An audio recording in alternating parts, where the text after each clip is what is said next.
Ako Next nakatayo movement. lang, may sakit na naman. Doon ka na nga. Ito ko. Yan, dyan. Sige, dito na lang. Nay, dito ka. Okay. Next po, sa right naman po tayo, no? Ito yung left naman po ang i-bend natin. Ito. Yan. Okay, pump twice. 1, 2, up. Nanay, nakalapat yung buo pa. Yun. Oo, nakalapat yan. Okay, ready. O, pala tayong konti. Para may pesto. Okay, ready. Mag-start muna po tayo sa left, ha? Okay, 1. Itong taga-demo ko, pahuli-huli. Kasi may injured ako sa tuhod. Okay, ready. Dahan-dahan lang po, makakayo. 2. Pag araw-araw po ito, eh, di ba? Oho, may stretching po lahat buong katawan nyo. 3.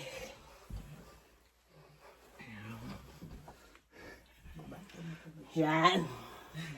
Okay, number 17. 17 is side stretching.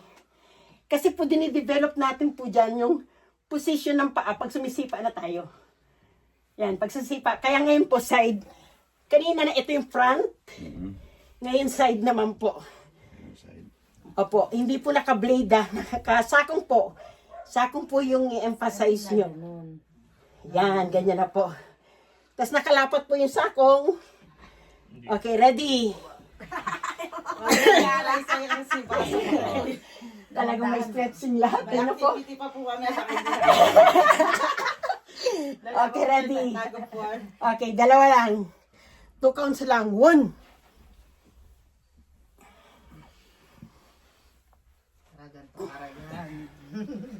Two.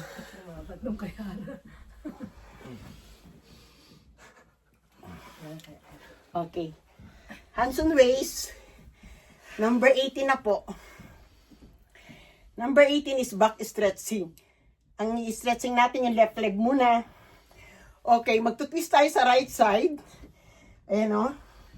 Tapos i-bend natin itong tuhod pa twice. Aangatin po yung sakong. Ayan o. Okay. Kabila naman po. 1, 2, up. Okay, ready? 1. Pwede niyo po lingunin yung likod para hindi yung twist ng katawan, mapigil. Okay, ready? 2.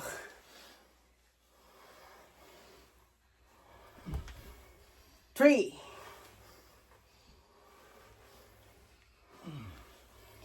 Okay, 19. 19 is split legs. Okay, ready? Itataas po natin yung left leg, ilalakad natin yung right leg.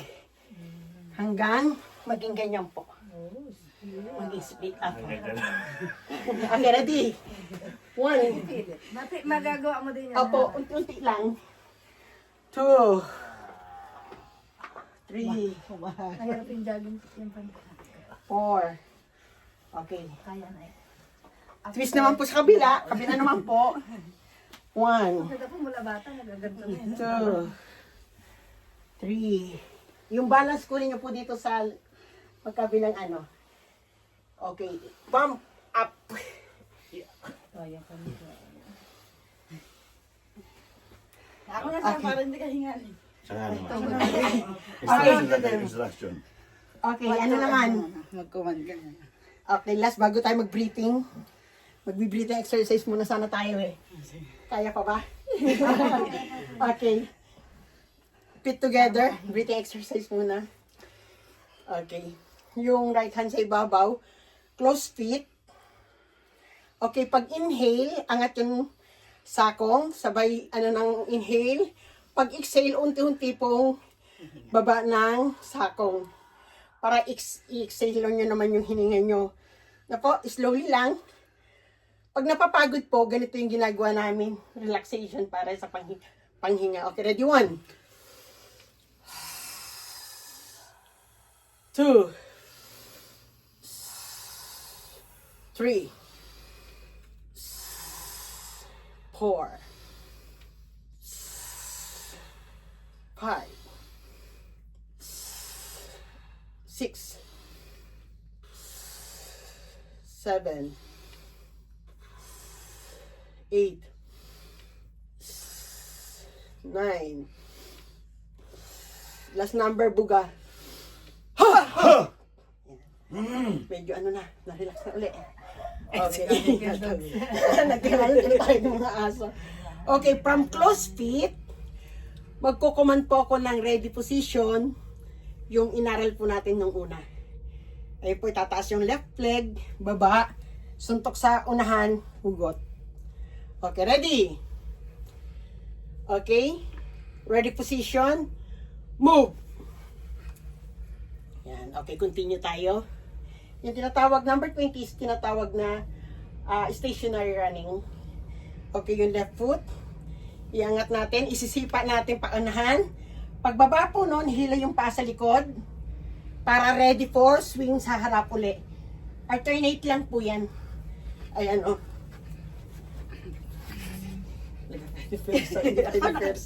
Ako na. Okay, ready? Okay, 1. Yan. 2, Nagsising lang, isising. 3, Kasi saan na mapunta eh. 5. Okay, stop. Okay, yan po yung 20. Exercise po para sa mga, yung tinatawag na leg stretching. Yung iba talagang part by part po siya para kumpleto talaga. Okay, next part naman, yung 21 to 25, yung tinatawag na kicking and leg swing for kicking. I-performa muna natin para pag mamaya, pagsipa natin, alam niyo na yung mga proportion ng paa. Okay, ready position. Okay, before tayo magdadagdag tayo ng additional stance. Yun yung tinatawag na forward stance. Before na i-forward, mag-strike ni tayo, then bagsak sa unahan. Kung saan po galing, dun niyo po ibababa sa tapat nun. Then nakabend yung tuhod. Percentage ng weight, 75% sa harapan, 25% sa likod. Then yung kamay, yung left hand naka-forward. Ayan po, pag count ng 1, isuswing nyo lang. Then i-reverse nyo yung kamay para mag-higher siya. Ayan o. Yan. Okay, ready? Yung kamay po, yung isa naka-ready. Ito naka-bend. Okay, ready? 1, 2, 3. Okay, pag sinabi ready position, yung hiniram, yun ang ibabalik. Okay, ready? Left foot forward, move. Same movement, right hand forward. Okay, ready? 1, 2, 3, higher, 4, 5. Yan. Okay, ready position, move. Okay, feet together. Yung kamay natin, right hand and left hand nasa right side. Pareho po siya nakatihaya. Additional na naman movement, yung tinatawag na hammer punch. Ayan o. Yung side bottom piece ang pang ano. Pantitira. Pantitira po sa panga. Yan. Okay. Pag count ng 1, hammer, then side kick. Okay, ready? 1. Nandito lang yung kamay, naka-ready. Okay, ready? 2,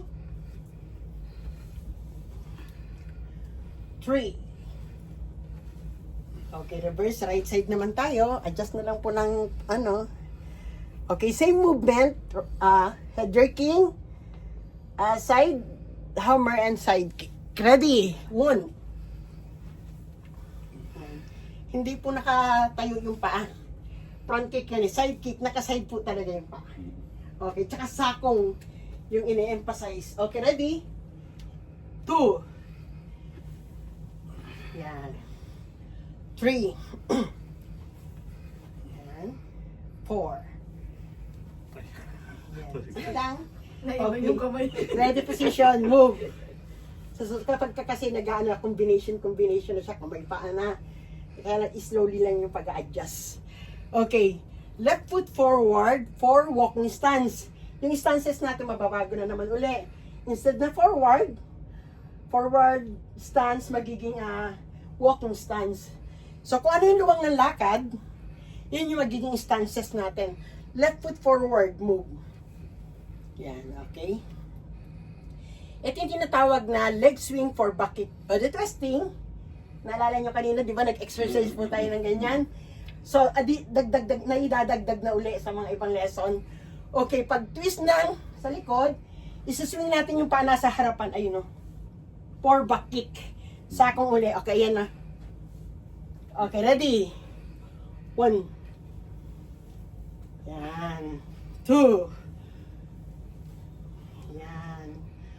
3. Okay, swing lang po. Exercise lang pa lang po siya. Huwag nyo muna lalagyan ng power. Pag inangat nyo po siya, magkakaroon siya ng puwersa. Yan po yung mga technique. Kung bakit merong additional power na may technique yon. So ngayon, exercise pa lang tayo from ground. Ayan. Hindi mo lang itaas nyo lang po. Okay, yung ang kukunin nyo lang yung direction. Yung mismong tapat nyo po. Ready? Once more. One movement pa. Move!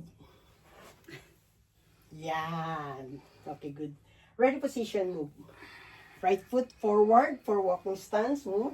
Same movement, body twisting, with head jerking, then swing. Ready? 1. 2. 3. 4. Yan. Okay, from walking stance, i-adjust lang po natin ang forward stance. Adjust lang po ng konti. Yan, right hand forward. Ito yung tinatawag na stamping round, pang 24. Okay? Pasampal po. Pasampal yung ano ng sipa. Oo, ng paa. Okay, ready? 1. Yan. 2. Hindi na ba pala yung kamay? 3. Okay, ready position, move. Left foot forward, move. Same movement, reverse lang. Okay, ready? 1. 2. 3. 4. Okay, ready position, move. Okay, right foot forward, move. Okay, number 25 yung tinatawag na reverse stamping round. Kung kanina papasok, ngayon ay palabas. Okay, palabas na po. Ayan, oh. Okay, ready? 1. Yan. Ang pinatatama po, itong gilid ng talampakan. Kasi pwede po yung pang-attack, pwede pang salag. Pagka sa susunod, kung kaya pa nating ihabol yung mga ibang application niya, igagawin ko para maintindihan niyo. Okay, ready? 2. 3. 4. Okay, ready position, move. Left foot forward, move. Okay. Reverse tayo. 1. 2. 3. 4. Ready position, move. Okay, number 26 yung tinatawag na stationary jogging. Yung sa babae, level lang, sa lalaki, touch the knee. Ganyan siya, oh. Ito po, naka-jump, pa-jump siya. Pasipikado. Maaari sumasayo dito. Opo, para Yung pwersa. opo, yung person niya. Sa lalaki. Sa babae, level lang. Para lang nag-jogging. Pero nakaangat po yung tuhod. Okay, ready? 1. 2. 3. 4. 5. Stop. Hindi lang ako pinawisan. Natural. Hindi ako nag-steam bath. Kahit malamig, pinawisan ako. Okay, the last is number 27. Yung tinatawag na squat jump. So, hindi din natin magagawa ng maayos kasi medyo mababa yung ceiling natin. No po? Pero the movement po ay ibibend nyo yung tuhod. Nakaangat po yung sakong. Then yung kamay, ayan. Bago kayo tatalon, ipapump lang twice, then jump, nakabend yung katawan sa air. Ganun po siya. So, okay na po. Backflip po yan. Hindi. Pero mababa. So, yun po yung standard exercises. So, kung mapapansin niyo po siya, complete head to foot. Kung yan po yung gagawin yung physical fitness, mas okay siya dahil kompleto po. Kompleto yung exercise niya talaga. Walang, ako nga first time po, wala ako pinawisan. Kasi na pinapawisan po ako, nag-steam bath. Pero hindi nag-exercise. Mali yung mga schedule namin kasi kaya hindi makapag-workout. Okay, yung po muna yun.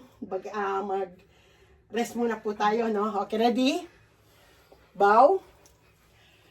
Harap sa likod. Bow. Okay, rest muna po. Na kaya pag nagbabaw na ganyan, para pag may tournament, hindi ka tamaan ng titiran, bigla na lang tayo po ka. Oh, yung iba kasi madaya. Madaya, kaya nakatingin. Baw nila. Talagang sa martial arts, Kailangan wise yung ka. body language yung ating pag-grip. Yun yung pagpugay sa tagapagturo, sa mga classmates, or sa any gym na martial arts, may bowing. Yun yung body movement ng pag-grip. Kaya tinuturo ko sa iyo kasi pag sinabing, ay, Rokoma ako. Diba? Kasi ang pangalan po ng organization natin is Rokoma. From Trackma. Kasi nung nagturo na po si tatay sa BEM, yung legality niya po, dahil wala na silang communication ng katrobador, inano ni Kanik Chosen na in-advise sa kanya, Karay, magpa-register ka na sarili mo. Nagpa-register Opo, na kaya siya. naging Very good. Rokoma na po siya. Kaya yung the rest po ng mga estudyante, hindi na po sila Trackma, Rokoma na po sila. Reynaldo Ogneta Consolidated Martial Arts. Pangalan din po ni tatay. Yung Reynaldo Ogneta. So, then, yung martial arts po na ginagawa natin is a consolidated. Pag sinabi kasing karate is part lang po yun ng martial arts. Judo is a part of martial arts. Aikido, Jujitsu, Arnis, lahat yun is part lang ng martial arts. In general, lesson natin yung lahat. Yun yung Consolidated. advantage natin sa lahat. Kasi yung iba, ay mag-aral ako judo. Kaya yung isang estudyante po na dati, nung kabataan pa, nagpulis, yung mga anak niya, lahat ng basic tinuro niya. O di na pakinabangan sa taekwondo, sa aikido, sa judo. Ngayon, mga gold medalist sila. Galing. Na nakakaano nga lang kasi syempre, wala man lang ako anak ko. Kasi at least nakita ko sa Oo, kanila. sa produkto. Depende sa hilig po. Opo, ako mga anak ko lahat, parang kagaya ni Karen, marunong po siya, pero hindi siya nagturo talaga.